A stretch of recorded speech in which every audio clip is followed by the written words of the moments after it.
What's up, guys? This is TheKephas.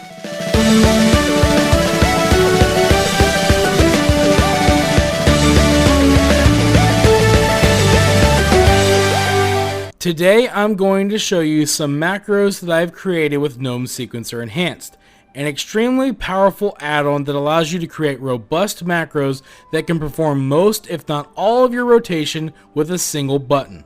This can be extremely useful if you have a disability like myself, or if you just want to be lazy.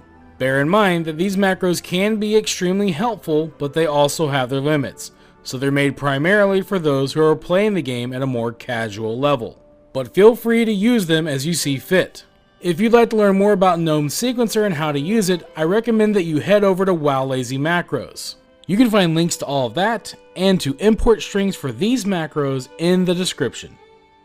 Today we're going to be checking out the macro I've created for Havoc Demon Hunters. Now, Havoc Demon Hunters have a bit of a reputation for being a very easy 1 to 2 button class, but I have to say that those days are over, because Havoc Demon Hunters have a lot more than 2 buttons to manage in their rotation, depending on your build, of course. Now, I will say that this has created some similar challenges to that which I've had with some other classes, where actually Havoc Demon Hunters have a lot to manage, and it can be a little bloaty at times, in my opinion. There's quite a few abilities in my macro that the macro tries to get through, and I've done my best to make them work the best way I can. So before we look at the macro itself, let's go ahead and open up the talent tree. Now, there are obviously, there are 2 sides here, the Demon Hunter side and the Havoc side. We're going to start with the Demon Hunter side. Now, for the most part, on the Demon Hunter side,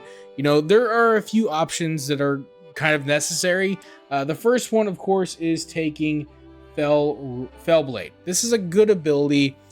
And for some of these abilities, especially this one where I kind of have an option to not take Fellblade and instead take a passive, I've thought about it. I just like Fellblade a lot, actually. I just really like the ability. I like how it keeps me up close. It has a chance to reset the cooldown, that kind of stuff. So you use it a lot. It gives your macro something to do.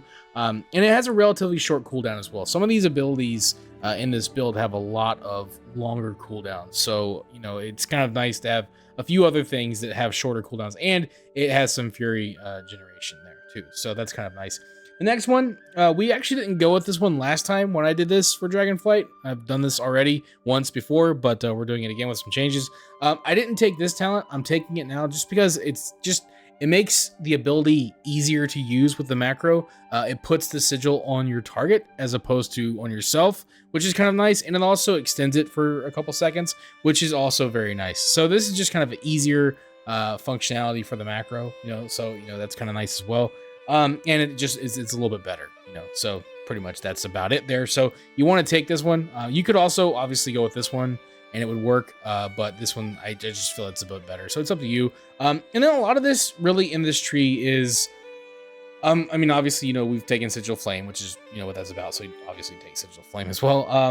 A lot of what I've done here, there's a lot of variety. There's a lot of passives, a lot of utility. I've gone in favor of more healing, passive healing to keep myself alive, because I mostly do like outdoor solo content. So there's a lot of things you could do to change this up. Obviously, like there's some nice talents that I didn't take in here, but for the most part, I just try to get the most important ones and then just go for passive healing. Now, the big one, obviously, we've gone this side of the tree. I thought about going this side of the tree because it would be easier for the macro, but it's really hard not to take the hunt. And it's really hard to take the hunt for someone who's trying to use a macro. You have to remember that when I talk about these talent trees, I talk about these builds, I'm not talking about min-maxing. I'm talking about making macros work and going with a build that works best with the macro. I'm pushing my limits with a lot of this build, to be honest, and there's a lot I could do to make it a little bit easier, but possibly too weak is what I'm concerned with. And not going with the hunt is something that it's hard to do. It's hard to not take this ability, but this is a very hard ability to work with this macro, just because it has a cast time. You're a melee character, you have to be standing still to use it. and putting it in the macro is questionable. Has a really long cooldown. It adds a lot of extra bloat to a macro that really isn't going to be using it a whole lot. So I thought about not taking it and then maybe going down this side of the tree, which is more for tanks, but you do get a little bit of DPS bonus, but not nearly as much as you get from the hunt. So I went ahead and took the hunt. It's needs, I mean, I've been testing it a lot. It seems to work if you're not moving too much, if you're not like, running back and forth, which is how I tend to play. I move a lot. It may be easier to manage the hunt on a separate button, regardless of how you do it. So, I mean, you could maybe put the hunt on a separate button, remove it from the macro, see if that works better. I might consider that. I might just get lazy and just take this side of the tree. Like I said, I do a lot of solo content anyways, so for me, it might just be easier to remove it and just do this. So it's up to you. We'll go into more detail of how the hunt's implemented in the macro, but the hunt is the most difficult ability in this whole tree to try to macro. So, but with that being said, let's go ahead and look over here at the Demon Hunter tree. So we have taken a lot of passives, mostly passives, but as we get further down into the tree, there are some abilities that we have to consider, we've had to add in. So a lot of what I've gone with is just buffing different abilities, a lot of buffing, blade dance to make it very viable for all situations. Obviously, we've gone with demon blades to remove a demon's bite from the rotation, so you don't have to manage that. So that removes an ability, which is great because there are a lot of abilities here to go over. And then, like I said, a lot of it's just passes. We've stayed away from like momentum style, Fell Rush, Vengeful Retreat. Those obviously wouldn't work in the macros, so we're going with more of a, just buffing whatever abilities we've had, adding a couple in, and that's kind of where we get into down here at the bottom. There's a lot of cooldown resets, shortening cooldowns for metamorphosis, that kind of stuff. When we get down here at the bottom is where we add a couple of extra abilities. And so for this one, between Glaive Tempest and Fell Barrage, we've gone with Glaive Tempest because it is an instant cast with a short cooldown, whereas Fell Barrage is a channeled ability with a longer cooldown. Channeled abilities do not work very well in the macro. Longer cooldowns just bog down the macro anyways. So it was an easy choice, Glaive Tempest. We'll talk about that one when we look at the actual macro itself. And then, of course, Essence Break. It's just too good not to take. It has a little bit of a longer cooldown, but it's not too bad, and it's an instant cast. So that one's kind of easy. And then that's pretty much it. Those are the main two abilities that we've gone with here. We didn't really touch this side of the tree, but yeah, so this is kind of the most important part. The rest of it is mostly just passives and, just obvious, standard abilities in here. There's a couple of abilities that I did skip over, which I was just like, Fell Eruption, didn't take that one. That's kind of more of a CC thing anyways. But yeah, so we've had to add a few abilities. We could probably move some of these abilities out, try a different build, but this just seemed to be a fairly effective build to go with. And so this is what I've gone with. Feel free to make changes as you see fit. Remember, we're going for a build that works well with a macro, not a build that's for min-maxing. So that's very important for people to keep in mind, especially Demon Hunters, because a lot of times I get the most flack from Demon Hunters. I don't know why, but it's fine. Just remember, if you're looking at a guide about making a macro, you shouldn't be worrying too much about min-maxing. That's a little silly. But anyways, that's the build. Let's go ahead and take a look at the actual macro itself by casting /GSE to open up Node Sequencer. And you can see this macro is called Havoc. This is an all-in-one macro for Havoc Demon Hunters. If you want to use my build, you can copy and paste this link up here into the talent tree and you'll have my build. Like I said, feel free to make any changes that you want. But with all that being said, let's take a look at the macro itself. Now, this is the actual macro, and we've done a couple of new things, at least new to me. I've done a lot of experimenting and made a lot of different macros at this point, and I've learned a few things that might help. And one of the big things that I do now is I take the longer cooldown abilities and I keep them out of the main loop block, the main sequence block of the macro, and keep them out and kind of on their own.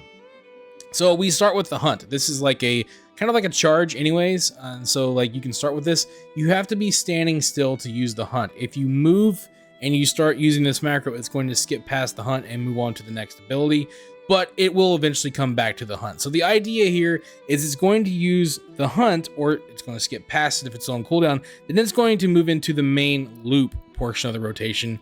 It's going to loop through this 3 times, and then it's going to go back out of the loop and use the abilities that are out of the loop. and then go back into the loop again. So the idea here is that the macro is not trying to use the hunt as often as it is all these other abilities with much shorter cooldowns. That's kind of the goal here, okay? So yeah, that's basically what we're going to try to do to hopefully keep the macro from getting stuck too often. Now we get down into the main macro. We start with Chaos Strike. Since this is a sequence macro, it doesn't matter too much what order these are in because the macro is going to be cycling through them as you spam the macro. So we start with a Chaos Strike. We're going to try to use up our Fury the best we can. Moving on to I-Beam, you notice that all of these abilities have a no channeling command in them, and that's to prevent I-Beam from getting interrupted with another ability. And obviously for some of these abilities we have combat included to make sure that you can only use them when you're in combat so you don't accidentally like fat finger the ability. That's kind of the idea there. Next up we have Glaive Tempest, followed by Fell Blade, and then we get into another Chaos Strike. The idea here is because there are so many abilities, we want to try to give the macro a couple of chances to use Chaos Strike so that you're not overcapping your Fury too much. Now, as always, with any class that has a resource generating mechanic, it's always important to remember that there's always the chance, and there's most likely going to happen from time to time, where you overcap your Fury. That's just kind of the way it goes when you're using macros. I've included Chaos Strike in here twice to try to mitigate that as much as possible and make sure that you're using your Fury, and of course you're also keeping things moving, and you're always having an ability to use.